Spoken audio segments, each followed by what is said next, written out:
permitiu que pregasse ela. O pastor Maurinho veio aqui no domingo passado e pregou.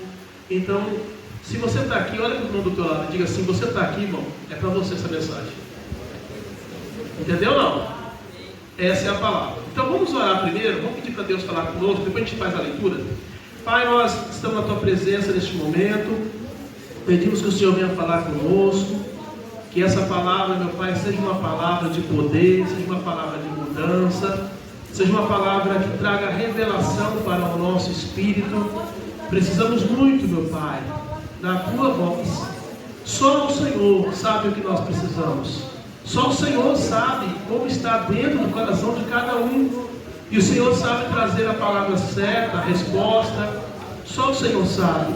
Então nós pedimos essa noite que o Senhor, meu Pai, segundo a sua vontade, que o Senhor possa falar conosco. E que essa palavra, meu Pai, venha mudar a nossa vida. Toda palavra ministrada, ela tem um poder de mudança. Toda palavra ministrada, ela tem um poder de cura, tem um poder de libertação.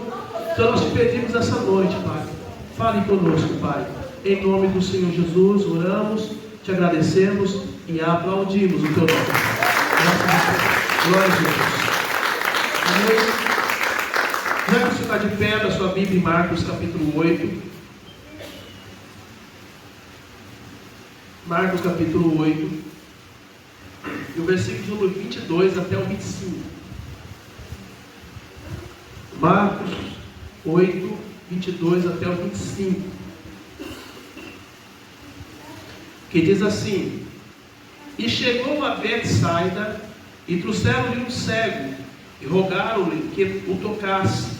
E tomando o cego pela mão, levou para fora da aldeia, e cuspindo-lhe nos olhos, e impondo-lhe as mãos, perguntou-lhe se via alguma coisa. E levantando ele os olhos, disse: Vejo homens, pois os vejo como árvores que andam.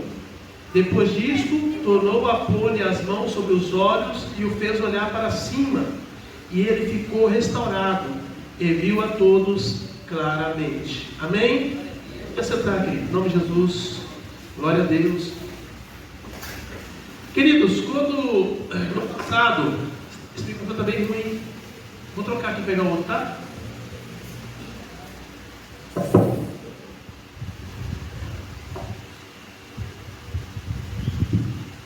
Quando no passado as pessoas liam essa passagem, ou já vi algumas pessoas pregarem sobre essa palavra, muitas pessoas falavam que quando Jesus cospe no olho desse rapaz, a primeira coisa que acontece é que esse rapaz ele entra num processo de cura. E é por isso que ele viu as pessoas como árvores. Aí depois Jesus então toca no rosto dele novamente, no olho dele, e ele então vê claramente.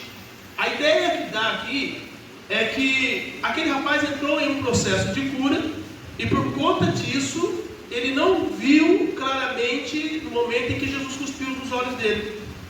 Só que eu meditando nessa palavra, Deus falou no meu coração o seguinte: presta atenção. Existe uma forma de nós vermos as coisas, e existe uma forma de Deus ver a mesma coisa que nós estamos vendo. Amém, Jesus? Existe uma maneira que nós olhamos para uma situação e a gente julga aquela situação, e existe uma forma que Deus vê aquela situação. E a maneira como Deus vê aquela situação nem sempre é da mesma forma que nós vemos. E partindo desse entendimento, a gente vai ver que quando aquele homem olha para as pessoas sendo tocado por Jesus, sendo cuspido, né? Jesus cuspiu no olho dele, a Bíblia diz. Imagina alguém chegar e dar uma cusparada no seu olho. Pensa o que Jesus fez. Parece até escandaloso o negócio, mas é a forma de Deus trabalhar, é a forma dele agir. E a gente muitas vezes não entende que Deus tem as suas formas de agir. A gente precisa estar sintonizado em Deus, conectado em Deus, para, se não entender, obedecer. Amém? Porque qualquer pessoa aqui hoje ficaria escandalizado se Jesus chegasse hoje e cuspisse no olho de uma pessoa. Imagina, pega a cabeça da pessoa e... Foi isso que Jesus fez. Mas é a maneira que Deus trabalha, é a maneira que Deus faz, é o jeito que Ele faz. Então, quando Ele faz isso, o que acontece? Presta atenção, que Deus passou para mim, nessa revelação. A primeira coisa que Deus faz com este homem é curá-lo a visão espiritual. Eu queria que você fechasse seus olhos. Vamos usar aqui o método cidiano agora. Feche seus olhos e diga assim para Deus: Pai, cura os meus olhos nessa noite. Amém? Então a primeira cura que Deus faz na vida deste homem é a cura espiritual. E por que eu comecei a entender isso quando Deus falou no meu coração? Presta atenção. Como que Deus vê você? Como que Deus vê a mim? Como que Deus vê os homens na terra?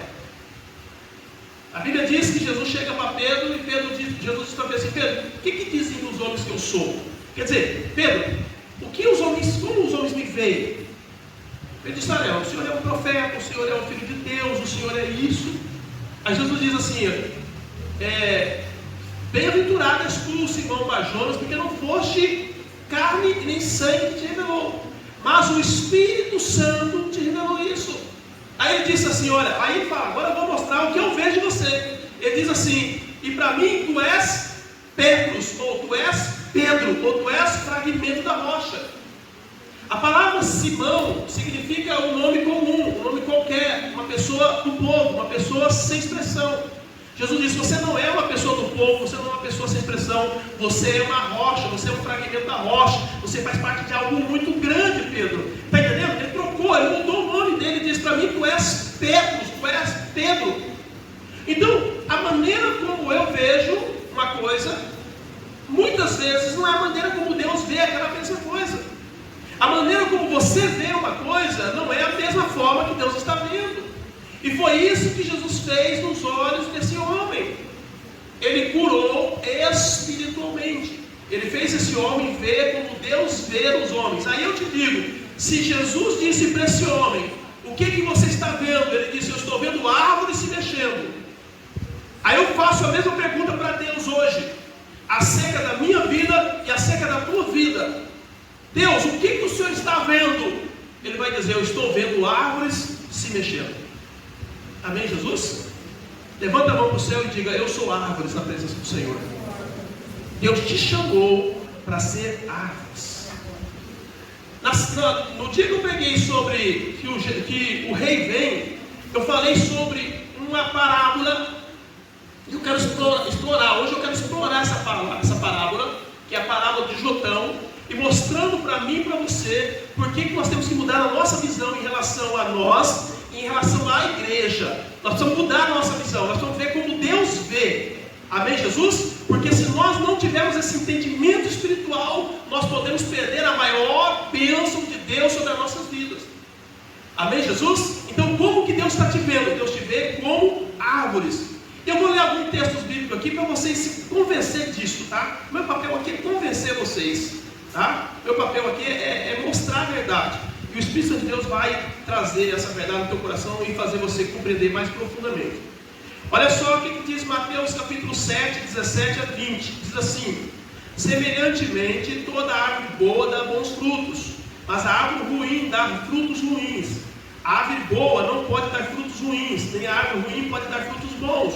Toda árvore que não produz bons frutos é cortada e lançada ao fogo. Assim, pelos seus frutos vos reconhecerão. O que ele está dizendo aqui? Está dizendo: olha, vocês são árvores, cuidado com o que vocês estão produzindo de frutos, porque vocês serão conhecidos pelos frutos que vocês produzem. Amém, Jesus? Estou tentando mostrar para vocês que nós somos árvores, tá? Lucas 6, 44, 45. Toda árvore é reconhecida por seus frutos. Ninguém colhe figos de espinheiros. E eu vou falar sobre o espinheiro. E vou falar sobre os figos também. Nem uvas de ervas daninhas. O homem bom tira coisas boas do seu tesouro que está em seu coração. O homem mau tira coisas más do mal que está no seu coração. Porque a boca fala do que está cheio o coração. Somos árvores ou não somos árvores, irmão, para Deus? Se convenceu disso ou não? Olha só, Salmo 1, versículo 3. Como é feliz aquele que não segue o conselho dos ímpios, não imita a conduta dos pecadores, não se assenta na roda dos zombadores ou escarnecedores. Ao contrário, a sua satisfação está na lei do Senhor, e nessa lei medita